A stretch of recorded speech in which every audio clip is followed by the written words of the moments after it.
The shouting started before sunrise. Mom's voice came first, sharp, breaking through the walls like glass. Dad's came next, lower but meaner, the kind that made my stomach clench even when I didn't know the words.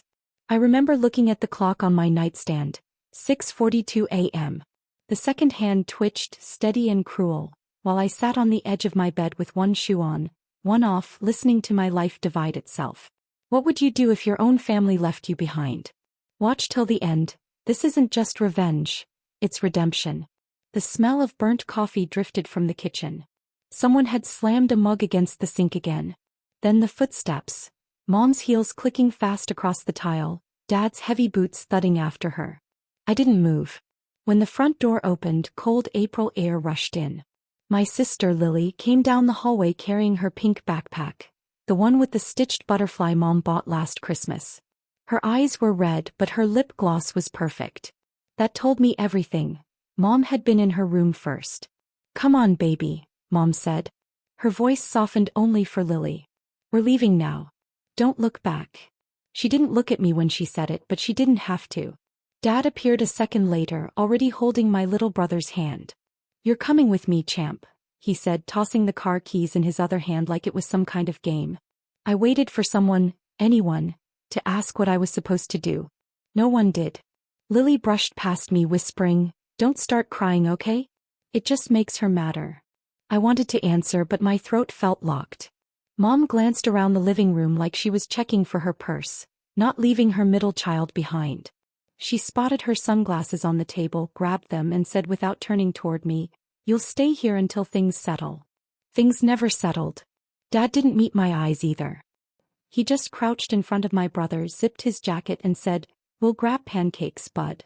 Then he stood, gave me a half nod, nothing fatherly about it, and followed his own escape route through the front door.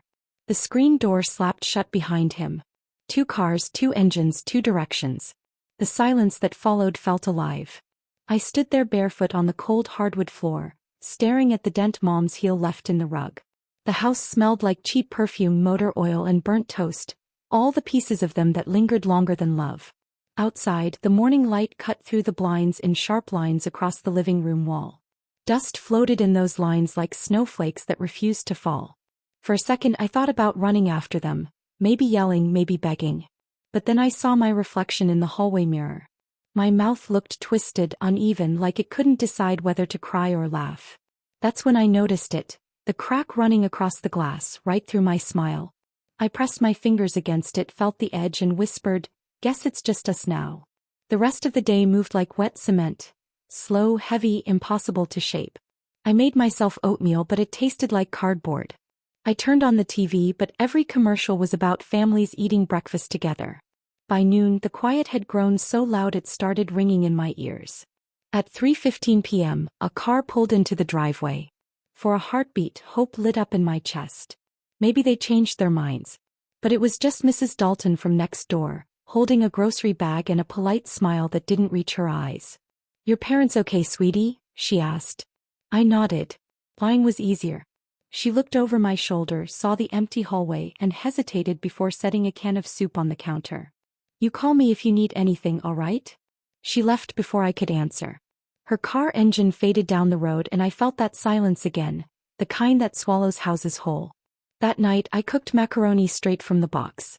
The milk had expired, but I used it anyway. I sat at the kitchen table with the single yellow bulb buzzing above me and wrote 3 names on the back of an old envelope. That, Lily. Underneath, in shaky letters, I wrote, "People I'll never forgive." I didn't mean revenge then. Not yet. I just wanted to remember. Because people forget too easily, especially the ones who leave. When the clock hit 9:27 p.m., I locked the doors and turned off the lights. The house looked different in the dark. Bigger, emptier, like it was waiting for me to break. I wouldn't give it that satisfaction. Before bed, I took the small mirror from the hallway and placed it on my nightstand. The crack across it caught the lamplight, slicing my reflection in 2. I told myself I'd never cry over them again. I lied, of course. But the promise mattered more than the truth. Days passed. Then a week. Mail piled up on the counter. Bills, junk flyers, and a letter addressed to the Mitchell family. Family. That word burned. I threw the envelope in the sink and turned on the tap until it dissolved. At night, I'd hear the wind slide through the cracks of the windows and imagine it was them arguing again. It was strange how the absence of noise could still sound like pain. Once I saw Dad's truck drive by slow, like he was checking if the place still stood. He didn't stop. He didn't wave. He just turned the corner and disappeared. That was when the numbness began to harden into something else. Something sharper. A few days later, a woman from Child Services showed up. She looked young, exhausted, holding a clipboard and pity in her eyes. "Sarah Mitchell?" she asked. I nodded. "Your parents are in the middle of some legal matters. We're arranging temporary guardianship." I stared at her, then at the cracked mirror on the wall behind her. "No need," I said. "I can take care of myself." She smiled the way people do when they don't believe you. "You're 16, sweetheart. Nobody does this alone." But I already had been. She made some calls, took some notes, left with promises I knew she wouldn't keep. Before she drove away, she said, "Someone will check in by Monday." No one did. That weekend, rain came hard. The roof leaked over the sink. I set a bowl underneath, listening to the drip echo through the kitchen. Each drop felt like a heartbeat. Each heartbeat felt like time counting me out. That's when I started my list of things to learn. How to fix a leak. How to cook something that tastes like home. How to never need anyone again. I taped it to the fridge, right where Mom used to hang Lily's drawings. By Sunday morning, the clouds cleared. Sunlight poured through the living room window, bright and almost mocking. I opened the front door and stepped onto the porch. The driveway was empty, but their tire marks still cut through the gravel like scars. The mailman slowed down when he saw me, like he wanted to ask if everything was all right. I gave him a small smile. The same cracked one. He looked uncomfortable and drove off. I went back inside, found the old family photo hanging crooked above the fireplace and studied it. Mom's arm around Lily. Dad holding my brother on his shoulders. Me standing on the edge, half smile, half shadow. Without thinking, I lifted the frame and smashed it against the floor. Glass scattered everywhere.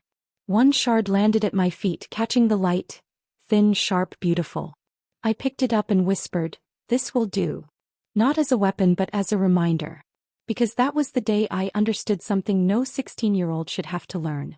That sometimes the people who are supposed to save you are the ones you need saving from. That night, when the power flickered out and the house went black, I didn't panic. I lit a candle, sat by the window and watched the street lamps glow in the distance. Somewhere out there, Mom was probably tucking Lily into bed. Dad was teaching my brother how to throw a baseball. Me. I was learning silence. I was learning patience. I was learning how to make them all remember my name one day. When the candle burned low, I caught my reflection in the window. The flame split my face into light and shadow, and for the first time, the crack across my smile didn't look broken. It looked deliberate. That's when I whispered the words I'd carry for years. They took everything. But they forgot what I can take back. Outside, thunder rolled in the distance, slow and steady, like applause from the dark. And I smiled, the same cracked smile that would one day make them all tremble. The thunder that rolled that night never really stopped. It just moved somewhere inside me, quieter, steady, like a hum behind every smile I've worn since. Back then I thought anger would fade with time. It didn't. It simply learned to dress better. When I turned 21, I changed my last name to Harper. It wasn't about hiding. It was about owning something that finally belonged to me. Mitchell carried too much dust. Too many slammed doors. By then I'd worked every shift the town diner could give me. Mornings pouring burnt coffee, nights wiping down counters sticky with secrets. I saved every tip. Every penny slipped under the saucer by truck drivers who couldn't remember my face the next day. Mrs. Dalton, the neighbor who once left soup at my door, came in every Thursday. She'd order peach pie and say, "You've got a good smile, Sarah." I'd nod, thank her, and keep pouring coffee. Because by then smiling had become a reflex, like blinking, like lying. It was a Tuesday afternoon when a man from a small real estate firm stopped by for lunch. He wore a suit that didn't fit his shoulders and spoke with the slow confidence of someone used to being listened to. "Ever think about getting into sales?"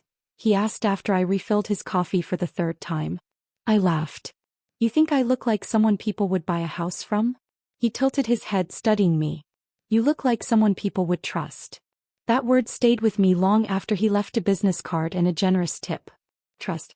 The same word my parents had thrown around before tearing everything apart. That night, I took the bus to the public library and read everything I could about real estate licensing. Within 6 months, I'd passed the exam.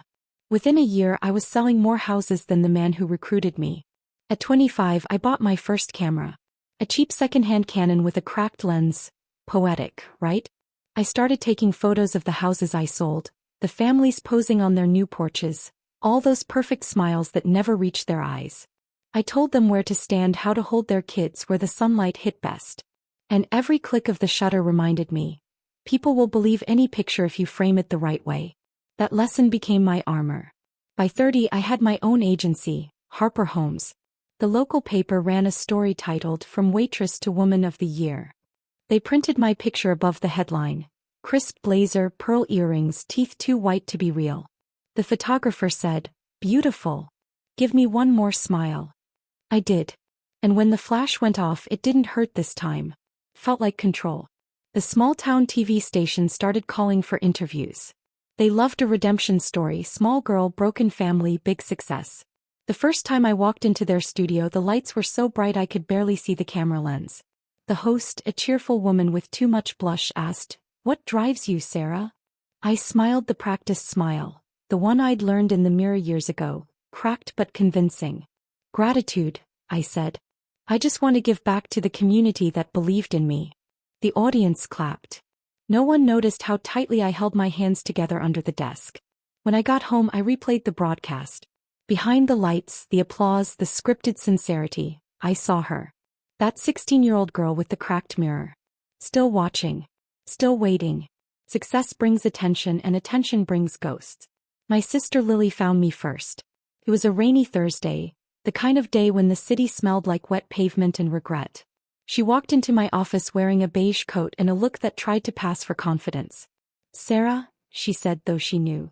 I hadn't seen her in 17 years. But her voice still carried Mom's softness, the softness that turned to steel when things didn't go her way. I stood behind my desk, smiling politely like she was any other client. "What can I help you with?" She blinked, caught off guard. "You don't recognize me?" "Oh," I said, tilting my head slightly. "Lily, right?" Her eyes filled with tears faster than I expected. "I can't believe you after all these years. You just..." She stopped herself.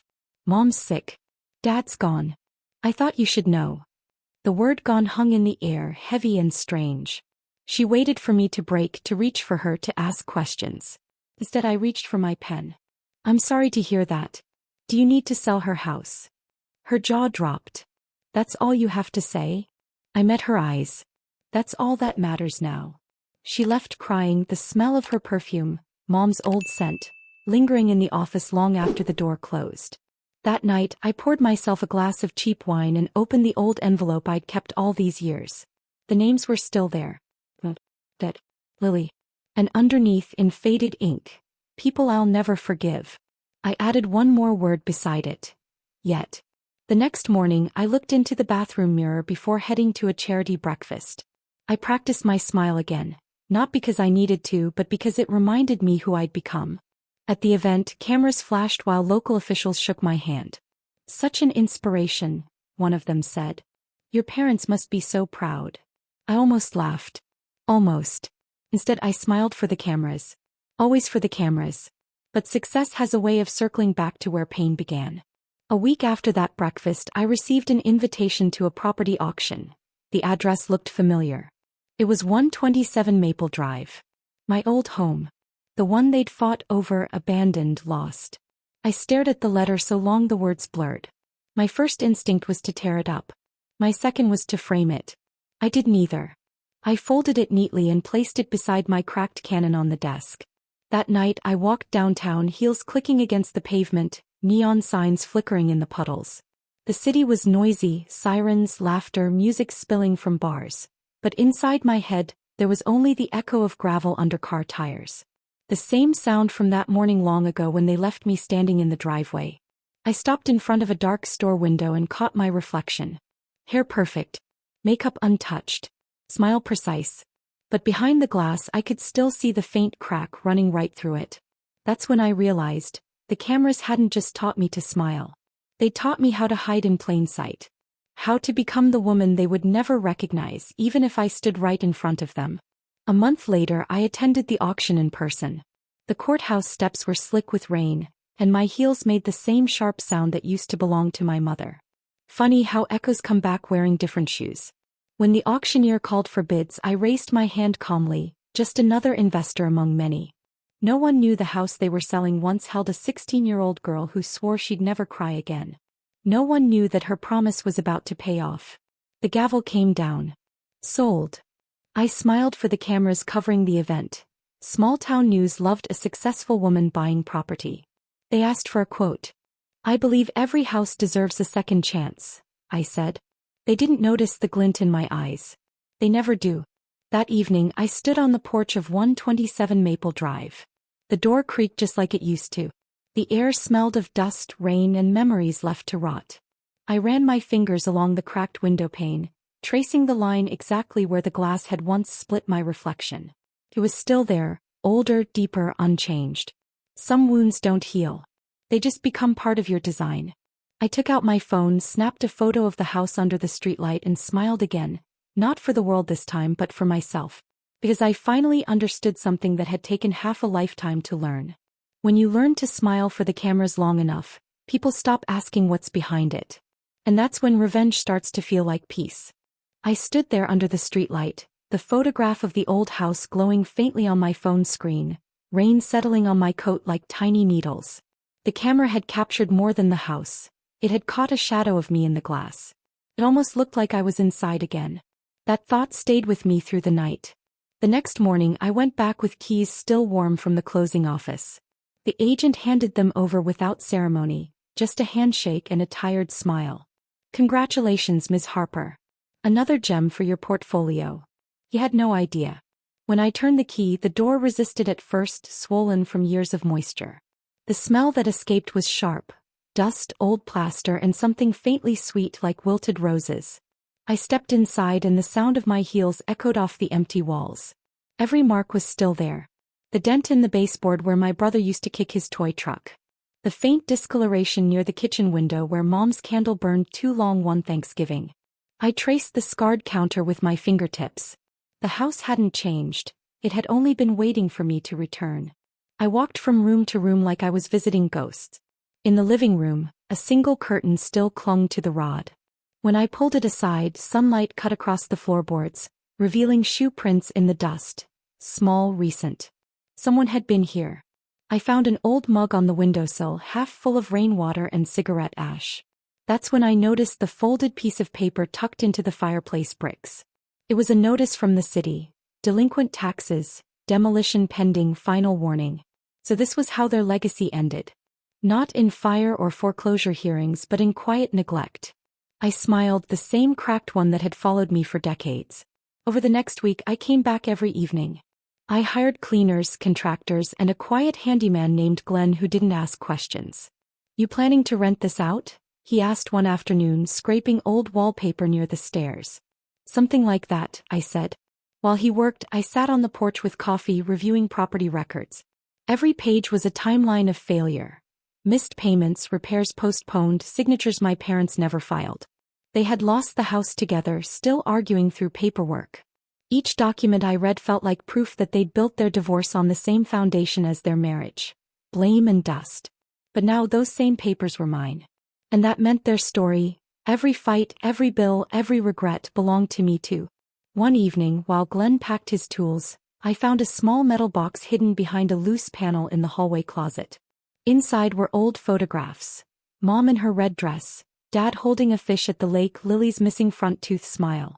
And there I was in the corner of one picture, eyes closed mid-blink. Forgotten even in stillness. Under the photos was a crumpled note in Mom's handwriting. "I can't keep pretending this house will save us." My throat tightened. For a moment I almost felt sorry for her. Almost. Then I folded the note neatly, placed it back, and locked the box again.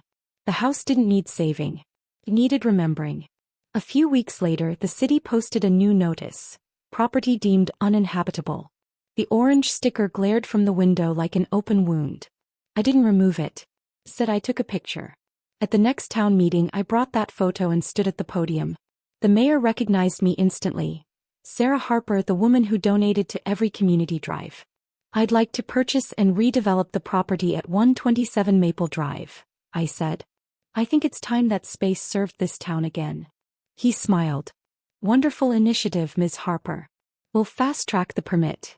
No one asked why my voice trembled on the word redevelop. Once approval came through, I formed a shell company, Elm River Revitalization LC. It sounded noble enough. The paperwork listed me as a silent partner. Only Glenn knew I was behind it. He didn't question, he just followed instructions and cashed the checks. We stripped the house bare. Every plank, every window frame. I watched the pieces pile onto the lawn like bones. Neighbors slowed their cars to stare. Some took photos. No one recognized me. Inside, the walls came down, revealing the wooden beams beneath. One still had a childish carving. L+S = sisters forever. I ran my hand over it and whispered, forever ended first. Then I told Glenn to pull it down. The demolition permit required public notice, so it hit the local paper. The headline read, Historic Family Home to be Redeveloped into Community Space.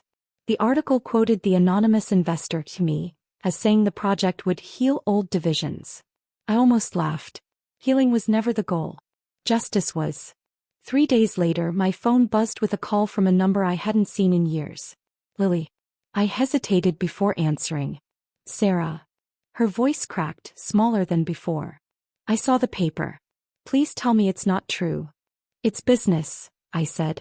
That was Mom's house, she whispered. Correction, it was a house. Now it's a liability. She tried again. Mom's been trying to reach you. She wants to make things right. I leaned against the window, watching the crew load debris into a dumpster.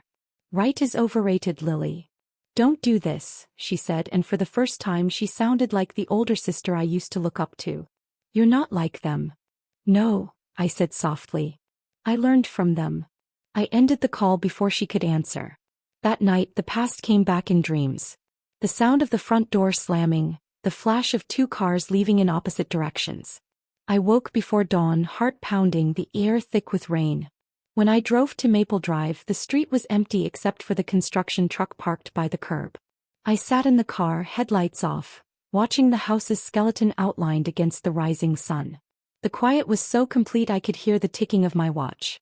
It wasn't peace anymore. It was anticipation. By mid-morning, reporters arrived. The town loved a feel-good story, successful local woman restoring heritage. They set up tripods, wiped lenses, adjusted microphones. Ms. Harper, could you say a few words for the community? One asked. I stepped forward, hands clasped, face composed. We all have places that shaped us, I said. Some deserve to stand. Some deserve to rest. They nodded approvingly. Behind me, the demolition crew prepared the detonator for the final stage. The house stood silent, windows like blind eyes. As the countdown began, a car screeched to a stop nearby. Mom stepped out, older, frilier, her hair streaked with silver. Lily followed behind, shouting my name. The cameras turned. Reporters smelled drama. Sarah, please. Mom's voice broke through the noise.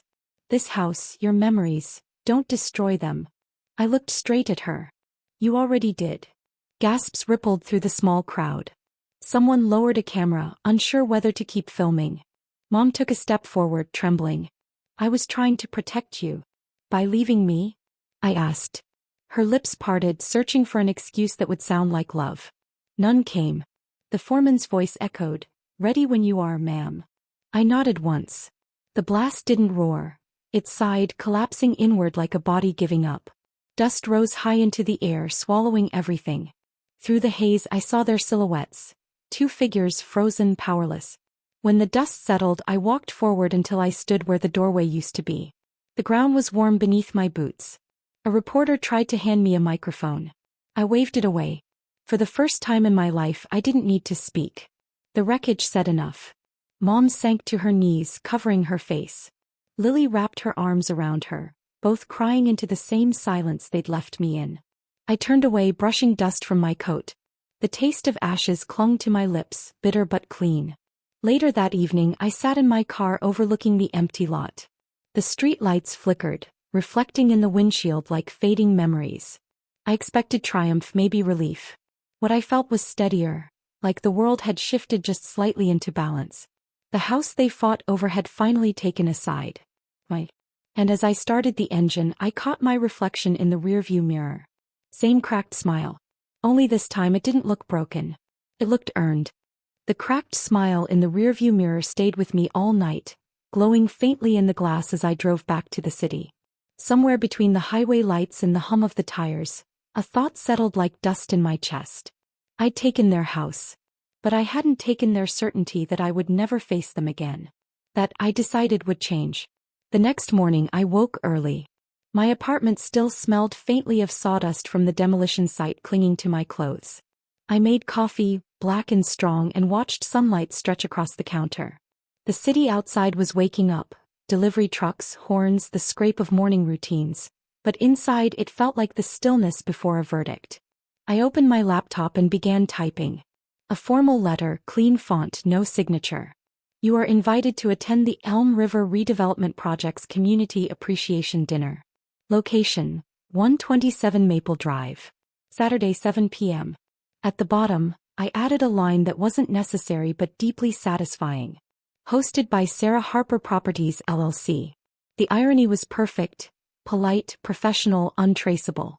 I printed 2 copies, folded them neatly, and slipped each into an envelope. One addressed to Mrs. Elaine Mitchell. The other to Ms. Lily Mitchell. I didn't need to confirm they still lived in the small rental listed on the tax notice. I'd already checked. By mid-afternoon the invitations were mailed. Watching them slide through the post office slot felt ceremonial, almost sacred, like closing a door I'd left open too long. For the rest of the week I busied myself with preparations. The empty lot at Maple Drive had already been leveled. The construction crew set up temporary lighting and tables for what the town believed was a community appreciation event. I told the local paper to expect a small speech and refreshments. I wanted witnesses, not a crowd, just enough eyes to make the truth impossible to twist later. 2 days before the event, Glenn stopped by my office. He carried blueprints rolled under one arm and a look that said he'd been thinking too much. "You sure you want to do this in person?" he asked. I smiled faintly. "You've been with me this long, Glenn. You know I don't delegate closure." He hesitated. "People might talk. They already are, about the timing, the demolition, the permits. Some say you moved too fast." "Let them talk," I said. "I moved exactly as fast as they left." He studied me for a moment, then nodded. "All right. I'll make sure the lights are ready." When he left, the office felt too quiet again.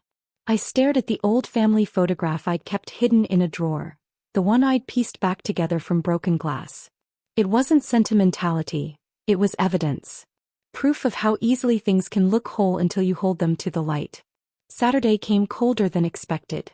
A thin mist hung over Maple Drive, softening the edges of the streetlights. The crew had set up 2 long tables under a rented canopy. The air smelled faintly of wet soil and lemon polish from the folding chairs. I arrived early, wearing a dark coat and the same pearl earrings from my newspaper photo. The ground crunched lightly under my heels as I walked toward what used to be the front steps. The foundation was still there, marked by yellow tape, surrounded by quiet. I placed the catering trays on the table myself. Sandwiches, coffee, nothing fancy. It wasn't meant to be celebration food. It was bait that looked like hospitality. At exactly 6:47 p.m., headlights appeared at the end of the street. My chest tightened, but my expression didn't change. Lily's car. She parked crooked as always. When she stepped out, I almost didn't recognize her. Hair shorter, shoulders slumped, eyes rimmed with exhaustion. Mom followed slowly from the passenger side, clutching her coat like armor. They both froze when they saw me standing there. "Sarah." Mom's voice wavered. "You sent this." I nodded once. "Thank you for coming." Lily's eyes darted to the empty space behind me. "Where's the house?" "Gone," I said. "But this is where it starts again." Mom's hand trembled around her purse strap. "Why now? Why bring us here?" "Because," I said, "it's the only address we all remember." They looked around, the empty lot, the temporary lights, the curious eyes of a few reporters pretending not to listen. Lily crossed her arms. "This isn't a dinner. It's a show." "Maybe," I said quietly. "But you're the guests of honor." Her tone sharpened. "You wanted revenge. That's what this is." I met her gaze. Revenge is easy. This is education. Mom stepped forward. Sarah, please. I know you're angry. I interrupted, calm but firm. I was angry. Now I'm informed. A camera flashed somewhere near the sidewalk. Mom flinched at the sound. You invited the press? She whispered. Transparency matters, I said. That's what you always taught us, remember? Her face crumpled just slightly. I taught you to forgive. And yet, I said, you never asked for it. The tension thickened until even the reporters grew uncomfortable. Glenn appeared near the edge of the lot, giving me a subtle nod. The crew was ready. I turned back to my family. We're breaking ground tonight. The foundation ceremony. Lily frowned. Foundation for what? For the new community center, I said, handing her a glossy brochure. A space for displaced youth, legal aid, shelter programs. She scanned it, confusion deepening. You're turning our home into a charity? Not our home, I corrected. My project. Mom's voice trembled. Why destroy the one thing we built together? Because it was never built for all of us, I said. You each left your part behind. I'm just clearing the debris. For a moment no one spoke. Then Lily whispered, you planned this. Every brick of it, I said. Mom reached out but I stepped back. The space between us felt like a wall years in the making. You think this fixes it? She said. No, I answered. But it finishes it. She shook her head, tears forming. You've become cruel. Cruel. I repeated softly.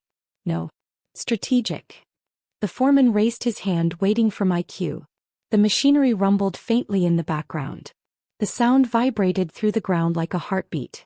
Reporters adjusted their cameras, whispering. Glenn moved closer to the control panel. I took a deep breath, the air cold against my lungs. This isn't about punishment, I said, my voice steady but low enough that only they could hear. It's about ownership. You chose to leave me behind. Tonight you stand where I began. Mom's tears spilled freely now. Sarah, please don't do this. You can't rebuild peace on ruins. I met her gaze, holding it. Peace was never part of the blueprint. Then louder to the crowd, ladies and gentlemen, thank you for being here to witness the start of something new. Applause rose, polite but uncertain. Behind the clapping, Lily whispered, you've changed. I smiled slightly. That was the point. As I stepped aside for the first ceremonial dig, Glenn handed me the silver shovel the mayor's office had sent. The metal caught the light, reflecting the faint tremor in my hand. I forced it steady and pressed the blade into the soil. The ground gave way easily, softer than I expected. For a brief second, the scent of damp earth and old wood rose together, like memory and decay holding hands. When I looked up again, Lily was crying openly, Mom staring at the ground as if expecting the past to rise back out of it. I handed the shovel to Glenn. Continue. The machinery started, slow and methodical. The sound was steady, rhythmic. Less destruction, more exorcism. As the event wound down, guests drifted toward their cars. The press packed up their tripods, muttering about deadlines and light loss. Only the three of us remained, me, Mom, and Lily, standing under the soft hum of the temporary lamps. Mom broke the silence first. What happens to us now? I looked at the empty space behind her. That depends on how long you plan to stand in the ruins. Lily stepped closer, voice trembling. You really think this helps you sleep at night? It helps me breathe, I said. And breathing was something I had to relearn without any of you. The wind picked up, carrying a faint scent of rain again. The same kind of storm that started everything years ago. Mom touched her chest, whispering, "You're still my daughter." I met her eyes, tired, watery, desperate. "You're right," I said softly. "And that's the only part you can't sell, abandon, or forget." She opened her mouth to respond, but the first drop of rain fell, breaking whatever words she might have found. I turned away, heading toward my car as thunder rolled faintly in the distance. Behind me, I heard Lily call out, "What happens to the house?" I didn't look back. "It's already happening," I said. And as I drove away, headlights slicing through the mist, the reflection in the windshield showed me smiling again, cracked, calm, and final. The invitation had done its job. They'd come to see the beginning. They didn't yet know it was also the end. The road blurred through the rain, yellow lines glowing like veins underwater. I drove without turning on the radio, without wiping the tear that had somehow found its way down my cheek. Not sorrow, release. Behind me, Maple Drive was nothing but fog and memory. Ahead, the city lights blinked in the distance, waiting to swallow me whole again. But I wasn't the same woman who had driven away from that house all those years ago. I'd buried her under the rubble. By dawn, I was back in my apartment. The smell of wet concrete clung to my coat. I peeled it off, hung it on the back of the chair, and sank into the silence that followed revenge. The kind that isn't loud or fiery but hollow and echoing. I made coffee, poured it into my favorite chipped mug, and sat by the window. Across the street, the bakery opened early. People lined up for bread and laughter, none of them knowing a woman upstairs had just erased a family home from existence. I should have felt triumphant. Instead, I felt awake, too awake. Around noon, my phone buzzed. Unknown number. Sarah Harper, the voice asked. This is she. This is Detective Reed with the city department. We're just following up on the incident at Maple Drive last night. I swallowed slowly. Incident. He hesitated. There was a small protest before the crew cleared the site. Someone tried to enter the demolition zone. The older woman was taken to the hospital. Minor injuries, but we need a statement. My chest went cold. I'll come down tomorrow, I said. Appreciate it, ma'am. When the line went dead, I sat for a long time staring at the phone.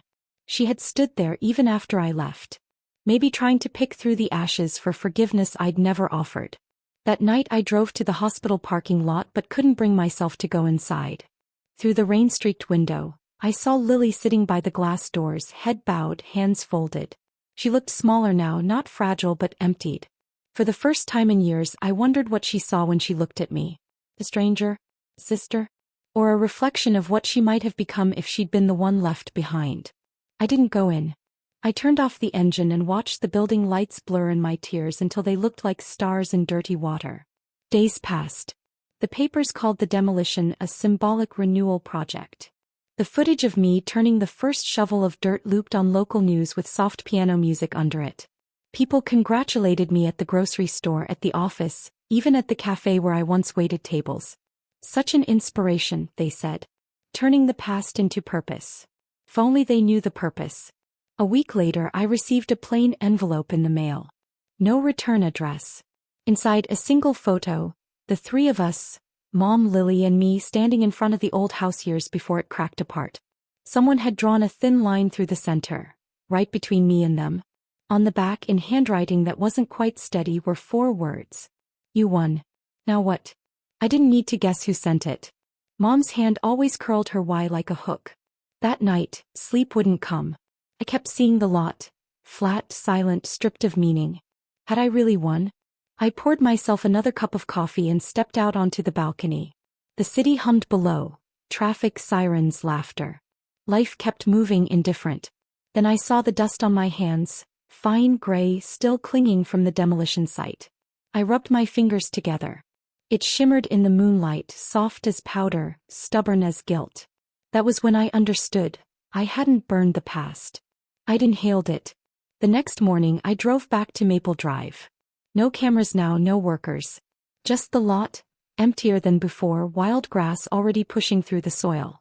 The wind carried the faint smell of cement and rain. I parked and walked the perimeter slowly. Every step stirred a puff of dust, rising and falling like ghosts refusing to leave. Near the old tree line, I saw something half buried. A small metal box blackened from the blast. I knelt and dug it out with my hands. The latch was rusted, but it opened. Inside lay 3 things. Mom's silver locket. Dad's old pocket knife. And the photo of all of us that I'd thought I destroyed years ago. Except this time the crack across it stopped just short of my face. I sat on the ground, the box resting in my lap, and for the first time in decades I didn't feel rage, just weight. All the years I'd carried it like a shield, believing revenge was protection, not prison. The wind picked up again, scattering dust over my coat. It coated my palms, my hair, even the photograph. And I thought, maybe this is what forgiveness looks like when it's too late to give. I heard footsteps behind me. Lily's voice. I knew you'd come back. I turned. She stood a few feet away holding a bouquet of daisies, the same kind we used to pick by the fence as kids. Mom passed this morning, she said softly. Heart failure. Peaceful, they said. The words landed like slow rain. Not shock. Just the dull confirmation of something already broken. I thought you should know, she added. She wanted me to tell you she didn't hate you. She just didn't know how to stay. I closed the box and set it on the ground between us. Neither did I said. We stood in silence, the wind tugging at our sleeves. After a moment she whispered, "Is this what you wanted, Sarah?" I looked around, the empty space, the fragments of foundation still visible under the dirt, the faint outline of where the kitchen used to be. "Yes," I said. Then quieter, "And no." She nodded slowly. "I think that's the truth for all of us." I studied her face, older, worn but kind. The anger that had once driven me started to dissolve, grain by grain like dust in water. "I'm leaving town," she said. "I can't stay here anymore." "Then go," I told her. "Build something that doesn't remind you of the ruins." She managed a small, sad smile. "You could too." I didn't answer. She placed the daisies on the dirt and walked away. Her car engine faded down the road until all I could hear was the wind again. I sat there until dusk, watching the light change. The sky turned the color of old photographs, faded gold, bruised gray. When the sun dipped low, I took one deep breath, letting the dust lift around me. I thought about Mom's locket, the weight of it in my palm. I opened it. Inside was a photo of Lily and me, children again, faces clean, eyes bright. For the first time in my life, I whispered a prayer that wasn't for revenge. "I hope wherever you are you finally see me." Before leaving, I placed the box back into the earth and covered it with soil. No headstone. No ceremony. Just a quiet burial for everything that used to own me. As I stood, a breeze caught the dust, swirling it into the fading light. It shimmered briefly like 1,000 tiny mirrors. I watched it rise and scatter, each grain finding its own direction, free at last. When I reached my car, I glanced once more at the lot in the rearview mirror. Where the house once stood, the moonlight fell in perfect rectangles, a ghost outline of the walls that used to confine me. It no longer looked like loss. It looked like space. I smiled, cracked, calm and final. They had taken my childhood, my peace, my trust. Had taken back my power. And in the end, I didn't give them forgiveness. I gave them dust, and from it I built myself. If this story touched you, subscribe for more dark, emotional tales of betrayal, justice and strength. Because every scar tells a story.